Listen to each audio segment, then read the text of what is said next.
Possible conflicts between macroeconomic aims. So basically, we have studied previously about the macroeconomic aims of the government, in which we studied about price stability, we studied about balance of payment, we studied about how they want employment controlled, inflation, and the other aims as well. Now, in today's session, we're going to be discussing about possible conflicts between macroeconomic aims. Now, how one aim, once we achieve one aim, how it becomes contradicting to the other aim.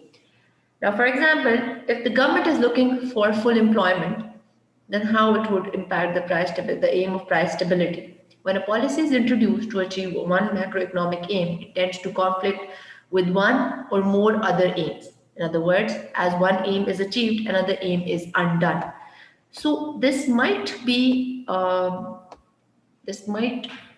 bit confusing because it says that when one aim is being achieved, like for example, we're talking about full employment, then how is it going to impact stability? Now let's look at it and let's dig deeper into what it basically means. When we say that its low rate of unemployment will boost incomes of businesses and workers, okay?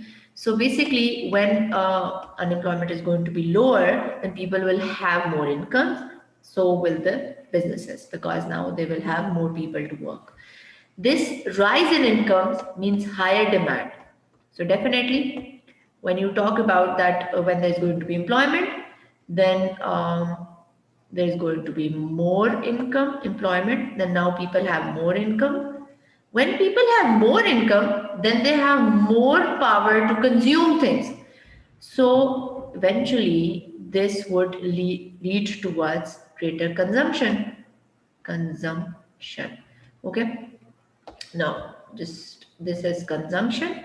Now, when it's going to be higher consumption, then the businesses, because consumption means demand, and when demand is going to be higher, and if we go back and look at the law of demand, then it would increase the prices. The businesses would increase the prices in response to the rising demand.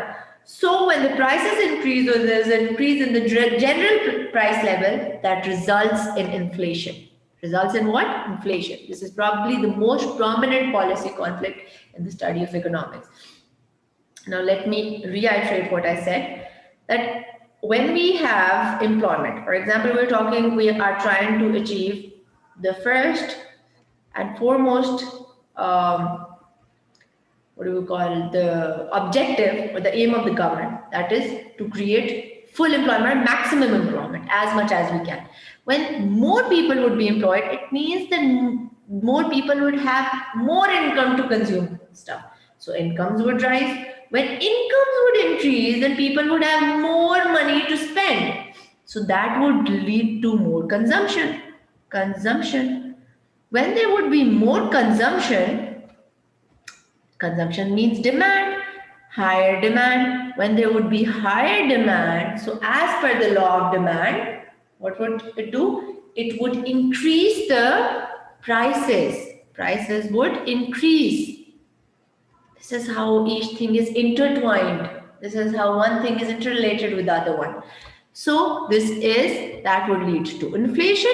So the concept of price stability is gone and there's full employment. So this is how the first objective conflicts with the other one. Now, the second one, we talk about economic growth, full employment versus balance of payment stability. Now, how economic growth and full employment would lead towards a disrupted balance of payment stability.